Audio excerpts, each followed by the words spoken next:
Hello, who's there? All right, so let's give a quick check. Can anybody hear me? Just let me know if you can. Oh, hey. So everything sounds good, is working well, all that sort of thing. Cool. All right, so how's everybody's?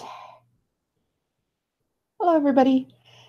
How's everybody's 1st of December? Is everybody ready to go in? I hate the holidays a little bit. Just a little. Oh yeah, my shades.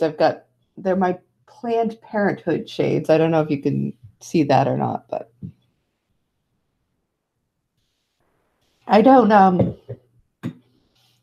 If someone would like depression, I hate being told it's time to have a good time. It's just like, oh no, I don't. Don't tell me that it's the most wonderful time of the year. Let me figure it out for myself. Anyway, hopefully everybody else is having a great time.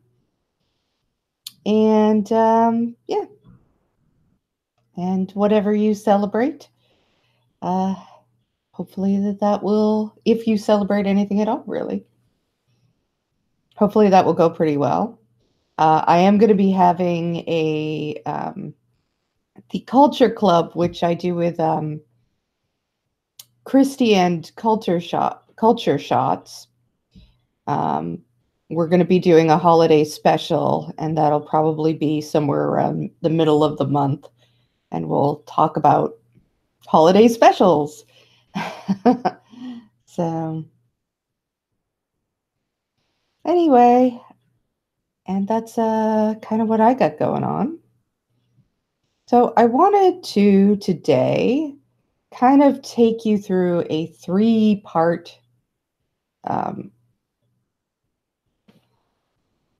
because it's been out for a while now that the right wing, particularly in America, I'm going to be focusing on America, has been going to extreme lengths. Also, that at least part of this is due to being in sort of a bubble, and this is all adding together to lead to very violent things. So I wanted to sort of put all of those pieces together in one handy little place so that, the next time somebody says, well, both sides, and you say, well, there's this right-wing extremist, but there's a left-wing extremist. Like,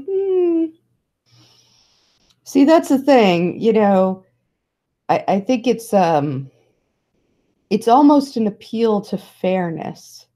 You know what I mean? Like, it's only fair that if there are right-wing extremists, there should be left-wing extremists, and they should be about equivalent because that would make sense, right? But that's not really how it works. Unfortunately, sometimes reality isn't fair or equal or even on both sides. Sometimes it does its own thing. So I'm going to start up. Nope, not that one. By screen sharing. And hang on. And then we'll try watching a couple of quick videos. I'll probably put them on like 1.5 so that they can go kind of fast, even though they're not that long.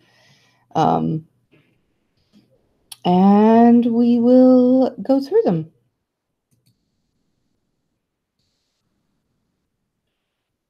Okay.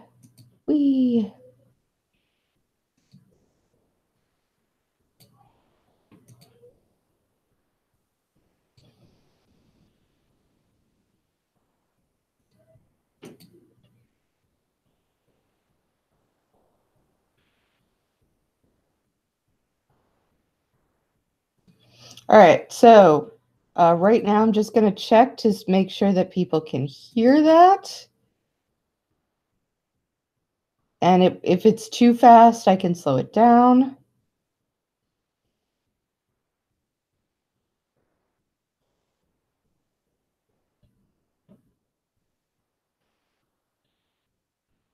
So could you hear it being played, what he was talking about, first off?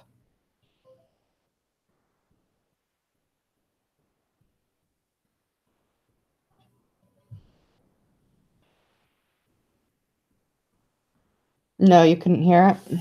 Okay. I hate when it does weird stuff like this. All right. Let me.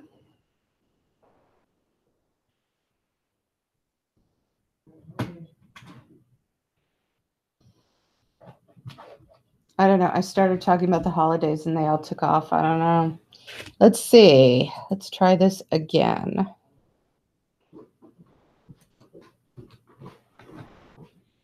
Now, you know what it is? Okay, now what it is. Hang on.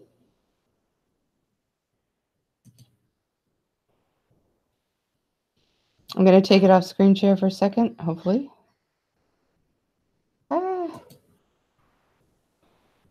Okay.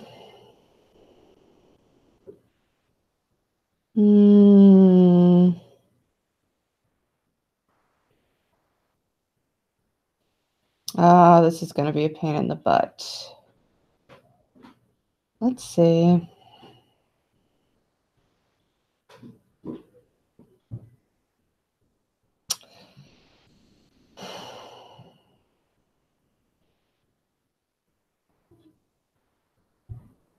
Let's try that.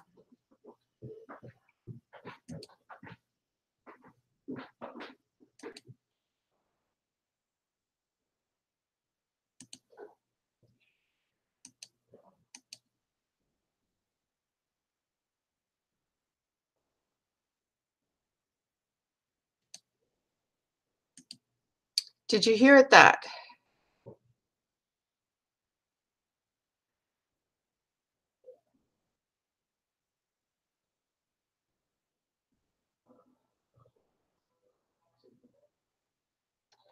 How about that time? Did that work? Yeah. All right.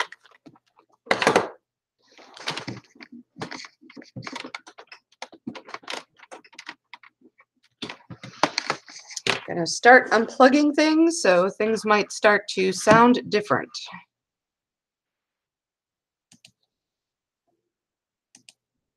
Important chart for understanding American politics. It shows the ideology of both parties. All right, that's a little too fast. Let's turn it down a bit. And I think this time people should be able to hear. Researchers look. This might be the most important chart for understanding American politics. It shows the ideology of both parties in Congress over the past few decades. Researchers looked at every politician's voting record and then gave them a score based on how extreme or moderate they were. And if you look. All right. Did that work? There we go. All right. Okay.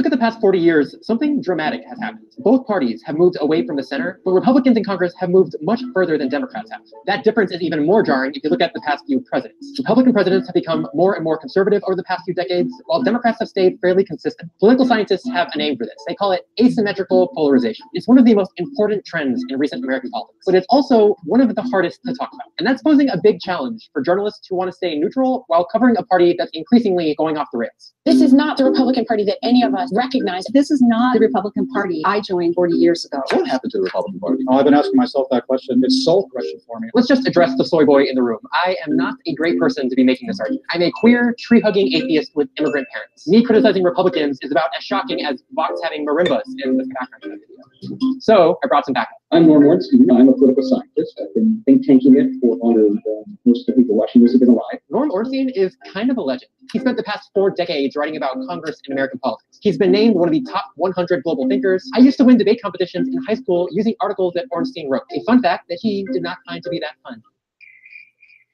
Most of Ornstein's work has focused on how to make sure that Congress stays functional. I work very closely with a lot of Democrats and with a lot of Republicans. In all the years that I wrote about Congress, I was very, very careful to be not a partisan. But if you look at the titles of Ornstein's books, you can see a quiet transformation happening. It starts off normal enough. Congress and Change, Evolution and Reform, Campaign Finance, an illustrated guide. Then it gets a little darker. The Permanent Campaign and its future. The Broken Branch, how Congress is failing America. And then, in 2012, Ornstein and his writing partner Thomas Mann write this book. It's even worse than it looks, how the American constitutional system collided with the new politics of extremism. In it, they write, the Republican Party is an insurgent outlier. It has become ideologically extreme, scornful of compromise, and dismissive of the legitimacy of its political opposition. The Democratic Party, while no paragon of civic virtue, is more open to incremental changes, fashioned through bargaining with the Republicans. This asymmetry constitutes a huge obstacle to effective governance. All right, so let's talk about that so far, because if we don't, they're going to take down my video. Sorry about that, guys. Where are we?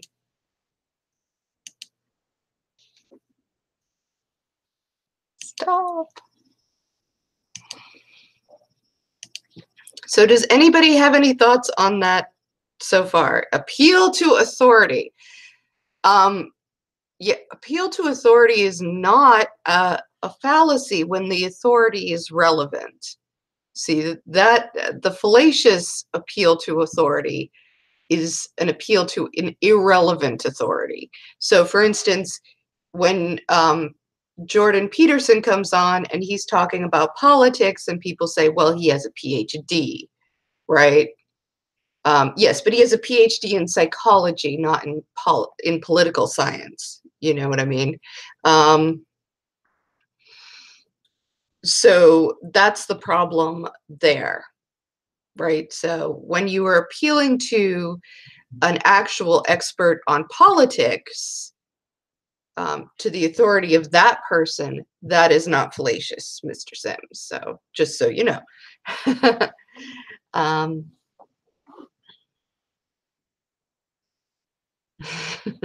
And Justin Gibson had his tonsils taken out by a plumber, which I wouldn't recommend, but he seems to be doing all right. He's able to type anyway. So other than that, are there any thoughts so far? Because I think that this is something a lot of people can see. Certainly after the Democrats won in the blue wave, and it didn't start out a blue wave, but it's become more and more apparent that that's what it was, a blue wave, as time has gone on and more of the votes got counted. Funny how that works.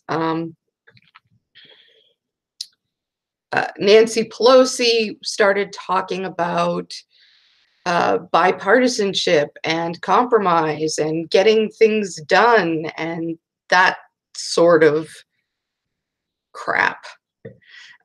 So, which was very frustrating to me as a leftist. It was like, no, stop. They're not going to compromise with you. They don't care. Just stop it. All right, so I'm gonna go back again. This could be smoother, but you know, this is unfortunately, this is what you get. All right, so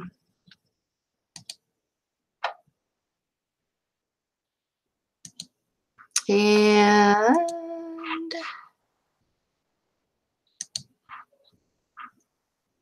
Holy shit. Mann and I came to the conclusion that we couldn't sugarcoat this anymore. The fact is that Congress changed. Ornstein's critique of the modern GOP falls into 2 major categories, their goals and their methods. There's no question that the Republican Party's goals have become more extreme over the past few years. In 2006, George Bush was talking about immigration like this. There is a rational middle ground between granting an automatic path to citizenship and a program of mass deportation. Compare that to Donald Trump. You're going to have a deportation force. In 1970, a Republican president created the Environmental Protection Agency to regulate pollution. These problems will not stand still for politics or for partisanship. Now, Republicans campaign on abolishing that same agency. We are going to end the EPA intrusion into your lives.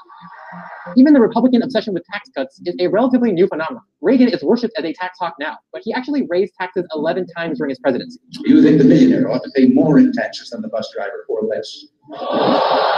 Ronald Reagan, welcome to the resistance. On its own, that ideological shift isn't a huge problem, as long as the two parties still work together. Our political parties are supposed to view the other side as adversaries who may view the world differently, but we can work with them. And that's where Ornstein's second critique comes in, about Republicans' methods, the way they pursue their policy goals. Over the past few decades, Republicans have gotten less and less willing to work with Democrats on anything. This chart shows how often the filibuster was used to block a vote in the Senate. When Republicans aren't in power, they're more willing to stop Democrats from getting anything done. And you can really see it escalate after Obama wins the presidency in 2008. That year, Democrats won both houses of Congress. And in a normal world, Republicans would have taken the L, reworked their campaign strategy, and focused on the next election. Instead, Mitch McConnell came out and said this. Our top political priority over the next 2 years should be to deny President Obama a second term. Cool bean.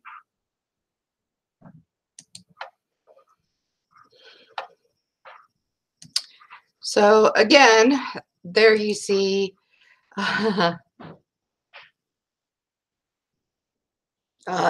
the second. So now where we're at is, so we've got this party. They're changing their politics. They're going more and more to the right, and to a very hard right position. And at the same time, they're becoming less willing to compromise with the other side. And part of this, I think, is that we have a two-party system, which is a real pain in the ass.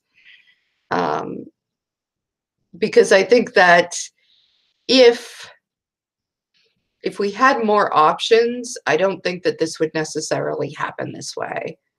I think that we would have people who are willing, there would be a real center. Right now, there really isn't much of a center. The only center really is sort of the Democrats, sort of the Democratic establishment, which is now changing. And part of the reason that it's changing is because of the right-wing extremism. So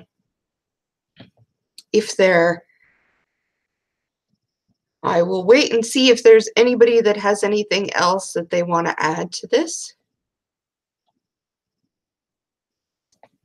Hi, some random geek. How are ya?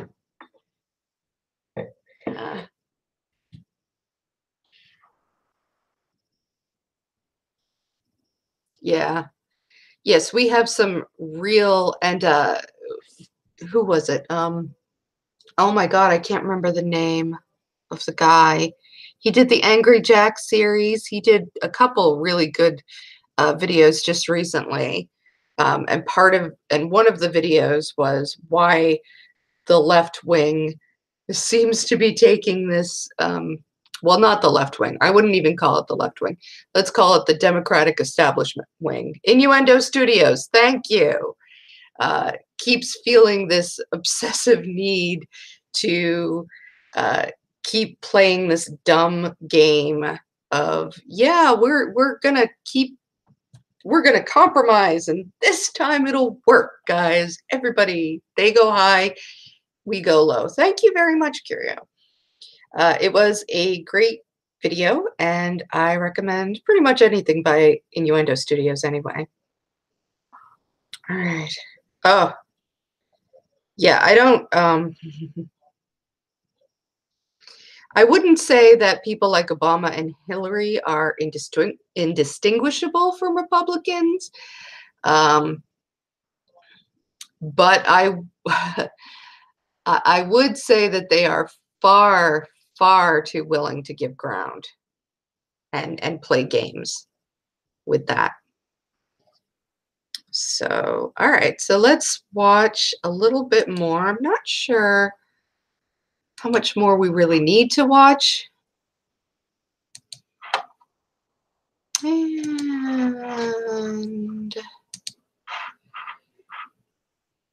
And it wasn't just McConnell. In a private meeting before Obama's inauguration, leading Republicans reportedly agreed, if you act like you're the minority, you're going to stay in the minority. You've got to challenge them on every single bill and challenge them on every single campaign. And they did. In 2011, Republicans held the debt ceiling hostage, threatening to let the country default if the Democratic majority didn't agree to major cuts in Medicare and Social Security. As long as this president is in the Oval Office, a real solution is probably unattainable. In 2013, they actually shut the government down, trying to force Obama to defund Obamacare. That was a remarkable victory to see the House engage in a profile in courage. And a lot of this obstruction wasn't even ideological. Some of it was no for the sake of no. In 2016, Republicans rejected Obama's budget before they even saw what was in it. And then, of course, there's Merrick Garland.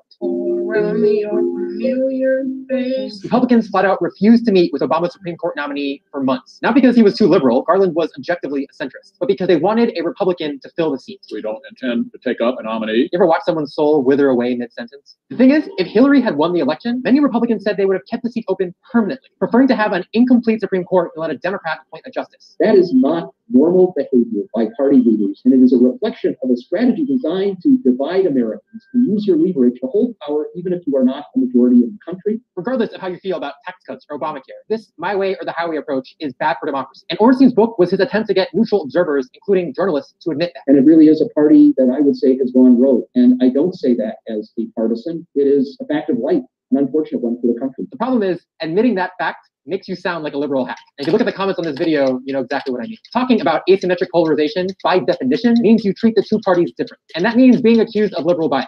This is tough for media to do. Tough because you get caught in the crosshairs. It's tough because you can lose viewers or listeners. So instead, many networks have framed political fights as just bitter disputes between two parties that can't get along. A stalemate now exists as both sides dig in their heels, both sides blaming one another for this impasse, both sides playing politics. You saw it during the 2013 government shutdown. Republicans literally held the government hostage to undermine Obamacare. But instead of pointing that out, a lot of coverage blamed both sides for not compromising. With both sides digging in, we are now in uncharted territory. Both sides refuse to budge. Washington is a dysfunctional town, and there's plenty of blame to go around on both sides. Obama went out of his way to avoid that frame. I want every American to understand why it did happen. They demanded ransom just for doing their job. But the media's affinity for that both sides frame meant that even those comments got criticized. President Obama playing the blame game. Playing the blame game. The blame game continues. This kind of knee-jerk neutrality makes it really hard to understand who's responsible for breaking our politics. If you are monomaniacal in pursuit of both sides, you ignore a reality where there may be one side. And the scary thing about asymmetrical polarization is that it forces the other party to play hardball too. When Republicans refuse to vote on a huge number of Obama's... All right, so now I just want to talk, give us a second to process that before we go on.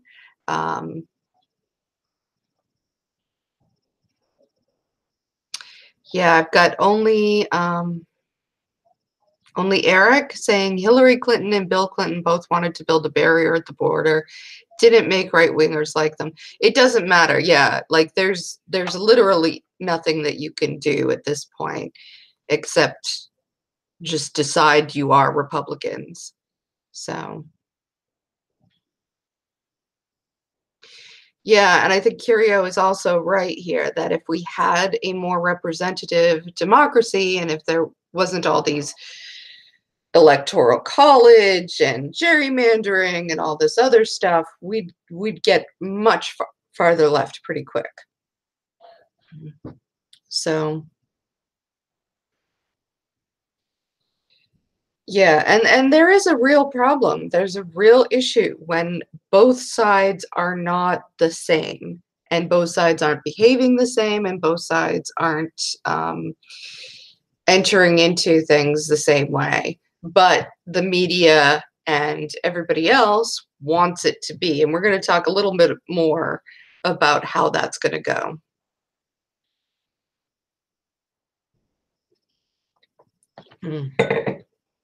All right, so let's finish off this video.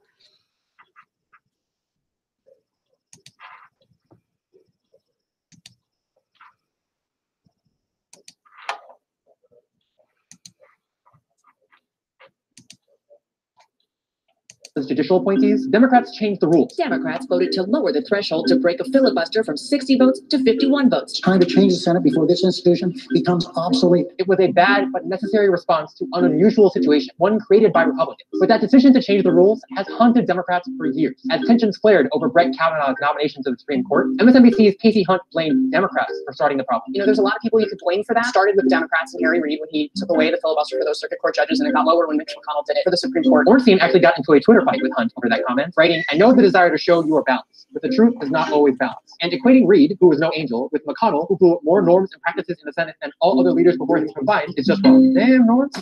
This problem is likely to get worse as time goes on. The more Republicans move to the extreme, the more Democrats are going to seem obstructionists in response. Look at this filibuster graph again. Every time Republicans raise the stakes, Democrats react by matching them. That's going to make it really tempting to say both sides are equally bad. Guess what the Democrats are doing? Punching back. Tit for tat. Neither side here has clean hands. There seem to be no grown-ups in charge. And what that does is it means that people who behave badly get off the hook. Nobody blames them for it. And it's easy for them to say, hey, the other side is worse. The only way to discourage this kind of norm-breaking behavior is to be really clear about who's causing it. And that's going to require journalists to be brutally honest about what's happening to the Republican Party. It doesn't mean that you all become tribal advocates. It means that you call out people who are violating norms or who are behaving in a corrupt fashion. But if you don't do that, then you're not doing what you're supposed to do as a vital part of a free society. Some of the worst things that have been said about me over the years have been said by Norm Ornstein. One thing we agree on, some of the worst things that have been said about me have been said by you. So No. All right. So am I still screen sharing? Yes. No, I'm not. Okay, good. So that was that video where we talk about, and I'm just going through this and so that people can sort of do the mental math there, right?